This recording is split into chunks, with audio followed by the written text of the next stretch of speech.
Salve, gente boa, seja bem-vindo, muito bem-vindo aí ao canal. E nesse vídeo a gente vai falar a respeito do seguinte, querido. Não espere justiça deste mundo, confie em Deus. Vem comigo até o final, sai daí não.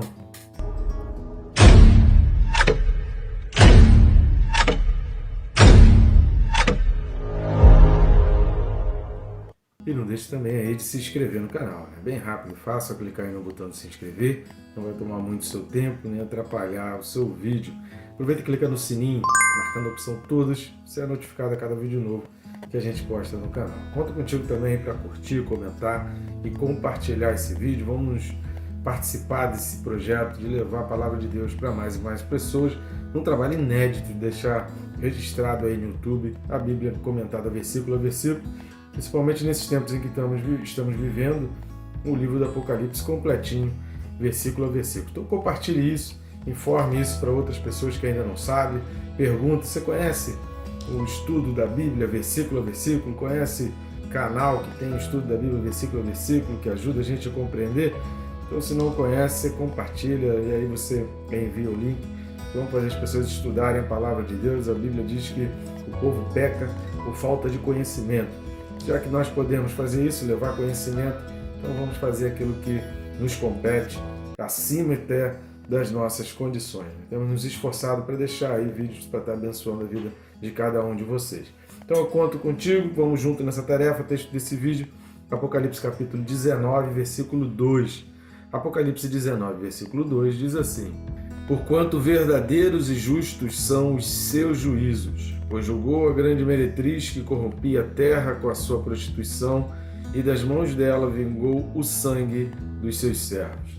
Então aqui está completando o versículo 1, se você não assistiu, assista ao vídeo anterior, porque esse versículo 1 e 2 eles são na sequência, né? A gente comentou a respeito do versículo 1 no vídeo passado, e aqui a gente vai entrar nesse comentário a respeito do vídeo 2. No vídeo 1, que é o primeiro aleluia, desse coral aleluia, que a gente vai falar mais algumas vezes, já que aparece novamente nos versículos 3, 4 e 6, aparece a expressão aleluia. Nós já também falamos sobre isso no vídeo passado.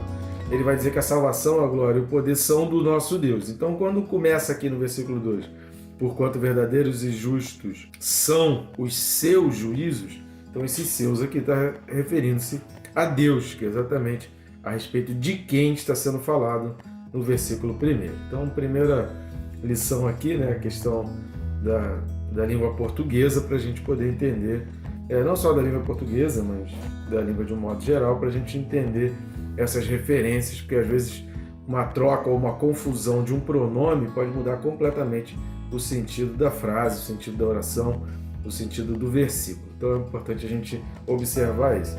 Eu quero trazer aqui 3 questões extremamente importantes para a gente observar nesse versículo 2, baseado nesse nosso tema, porque nós vivemos tempos onde muita gente está sofrendo injustiças, e o pior de tudo, pior do que sofrer injustiças, é você sofrer injustiça por parte de quem tem nas mãos o poder de fazer a justiça. Isso é o que é mais triste, você olhar uma nação, um país inteiro ser governado por pessoas, não governado por uma única pessoa, mas governado por pessoas que têm nas mãos, detêm nas mãos o poder de fazer a justiça, de trazer um equilíbrio judicial, de trazer uma paz sobre a população, e eles, né, tendo esse poder nas mãos, fazem exatamente o contrário. Então o sentimento de injustiça acaba sendo aflorado mais ainda. E como seres humanos, a gente tem uma tendência extremamente emocional, diferente de Deus, que faz parte aqui dos três itens que a gente vai destacar a respeito desse versículo. Então é um versículo extremamente importante nos tempos de hoje, no mundo de hoje. Jesus já advertiu e nos advertiu com relação a isso, falando: porventura, quando o Filho do Homem vier, será que ele vai achar fé na terra? E uma das razões, é óbvio que não é a única, que tira a fé da terra, que tira a fé do nosso coração e que tem esse poder de tirar de nós a fé e a esperança, é exatamente o sofrer injustiças, a sensação de que as injustiças estão sendo cometidas e que ninguém está olhando, ninguém está observando e nada está acontecendo com aqueles que estão cometendo injustiças. A pessoa solta o assassino e prende a idosa que está com a Bíblia na mão, pedindo justiça, né? Então é complicado você olhar um país assim, onde uma pessoa ela é presa pela 54ª vez numa sexta-feira, aí no sábado ela é solta, no domingo ela mata um jovem numa praia a facadas, enquanto outras pessoas estão aí há quase um ano presas por estar lendo a Bíblia e orando na porta de instituições e pedindo instituições que façam a justiça. Então são situações que a gente vai observando aí no mundo e isso gera revoltas, tira a fé da humanidade. Então quais são os 3 pontos que nós vamos destacar aqui nesse versículo 2? O primeiro ponto é exatamente essa questão dos seus juízos. Quando está falando aqui dos seus juízos, está se especificando aqui de Deus, mas também a gente precisa entender exatamente essa questão. São os juízos de Deus e não do mundo. Por quê? Porque o mundo é mau. E a Babilônia, a grande Babilônia, lembrando sempre, se você não assistiu, assista os vídeos anteriores, principalmente a partir do capítulo 13, para você entender essa questão da grande Babilônia, da marca da besta, do 666, do humanismo exagerado. Então é um sistema, quando está falando aqui da grande cidade, da grande Babilônia, a gente está falando de um sistema ideológico, político, econômico, que atingiu o seu ápice aqui no capítulo 18 de Apocalipse, mas que já é possível observar toda essa construção desde as 7 cartas às igrejas do Apocalipse, capítulos 2 e 3 de Apocalipse. Ou seja, hoje em dia, no nosso tempo, no tempo em que nós estamos vivendo, o sistema babilônico está sendo implementado, já há uma imposição, já há uma tentativa de controle da humanidade utilizando-se o sistema babilônico, que é um sistema iníquo. Paulo alerta sobre isso na 2ª carta aos Tessalonicenses, capítulo 2, fala também a respeito disso nas 2 cartas a Timóteo. Então, nas 2 cartas a Timóteo também já há esse alerta com relação ao final dos tempos. Então, é um sistema que nós já estamos começando a viver hoje, mas que impera a iniquidade. O que é a iniquidade? É exatamente essa distinção. Para uns, o rigor da lei, para outros, não existe lei nenhuma, eles podem fazer o que quiser. E para outros ainda, o rigor da lei, qual lei? Não a lei da Constituição, não a lei impetrada pelo país, mas a lei que está na cabeça daqueles que detêm nas mãos o poder de fazer a justiça, mas ao invés de utilizar as leis que o povo escolheu, que o povo vem seguindo, eles criam as suas próprias leis, seus próprios regimentos, suas próprias normas que estão acima da Constituição, por exemplo. Tem países aí em que as leis, as normas de um determinado tribunal, elas estão acima da Constituição. Então não importa o que a Constituição diz, se aquela norma, o regimento deles, que eles criaram ali, que aquele grupinho de 11 pessoas criou, se aquela norma e aquele regimento, independente de estar de acordo ou não com a Constituição daquele país, vale o que está naquela norma e naquele regimento, porque eles acham assim. Então não importa nem o que o povo está querendo, nem o que o povo está pedindo. Então, quando está falando dos seus juízos, está fazendo referência a Deus e está trazendo para nós o entendimento que o sistema babilônico, esse sistema ideológico, político e econômico da Babilônia não tem equidade nenhuma, não tem amor, não tem justiça. Então não adianta criar essa expectativa, criar essa esperança de que no mundo, nesse sistema babilônico, a justiça ela vai acontecer. Vai entrar e vai sair pessoas e a injustiça e a iniquidade vai continuar operando. Segundo ponto que a gente vai destacar aí desse versículo é exatamente a expressão julgou. Olha que tremendo quando está falando julgou. As pessoas têm muito a ilusão de que podem cometer injustiças, podem fazer o que quiser, podem, sabe como eu falei, esses seres humanos aí que detêm na mão o poder de fazer justiça e não faz, pelo contrário, faz o contrário, faz a injustiça. O erro maior é achar que nada vai acontecer para eles e que tudo que eles estão fazendo vai ficar impune. Esse é o grande erro. Então essa expressão aqui do capítulo 19, Deus está transportando João para um tempo, para um futuro e dizendo aqui, olha, Deus julgou. Ou seja, para João ali já é passado porque João está lá na frente no tempo.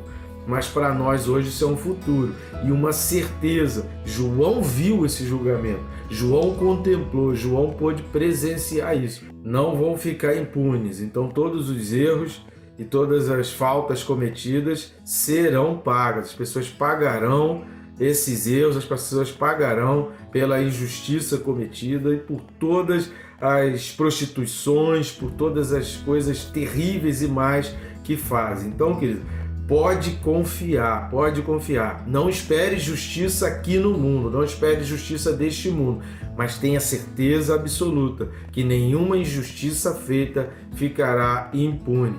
E tudo que as pessoas estão fazendo de mal, elas vão receber a sua resposta. Então, quando está falando, julgou a grande meretriz que corrompia a terra com a sua prostituição e das mãos dela vingou o sangue, está se referindo a isso, querido. Não será esquecido. Nada do que estão fazendo de mal, nada do que as pessoas fazem de mal, nada do que o sistema babilônico está fazendo de maldade, de perversidade, vai ficar impune e será esquecida. E a outra questão é o vingou o sangue dos seus servos. O que significa isso?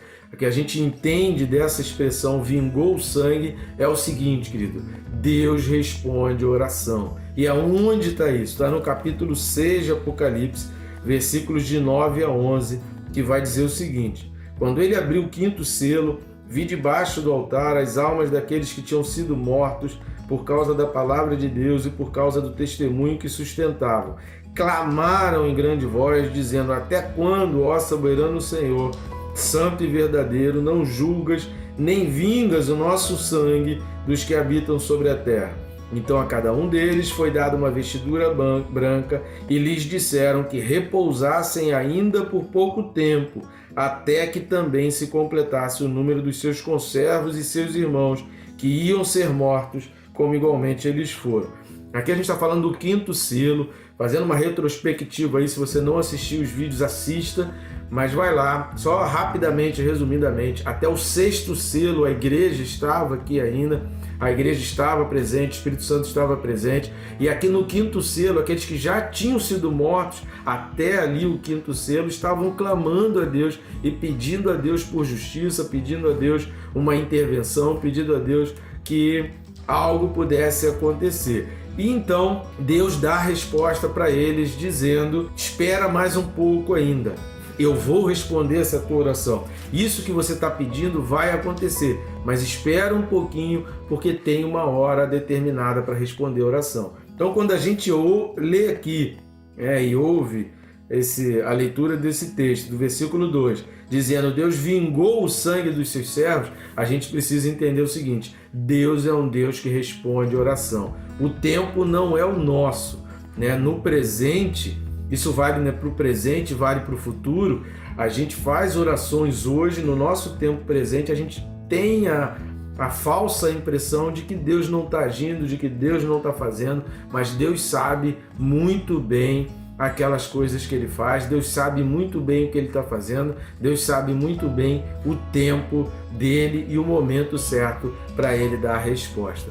Então, querido, você precisa entender que Deus é um Deus que ouve orações, Deus é um Deus que responde orações e Deus tem o tempo dele para responder. Então a gente pode confiar em Deus plenamente, porque nele a gente encontra as respostas que a gente precisa. E se você tem aí o seu clamor e você tem aí o seu sentimento de injustiça, descansa em Deus, querido. Tenha paz em Deus, respira em Deus, aprende a esperar em Deus, porque Ele é a tua resposta, Ele é aquele que vai fazer a justiça. Então não desanime, acredite nele, porque Ele vai cumprir todas as coisas. Confia no Senhor, querido, porque a justiça do Senhor não falha, nem a maldade ficará impune, nem o clamor por justiça ficará sem resposta. Que Deus te abençoe, querido, rica e abundantemente.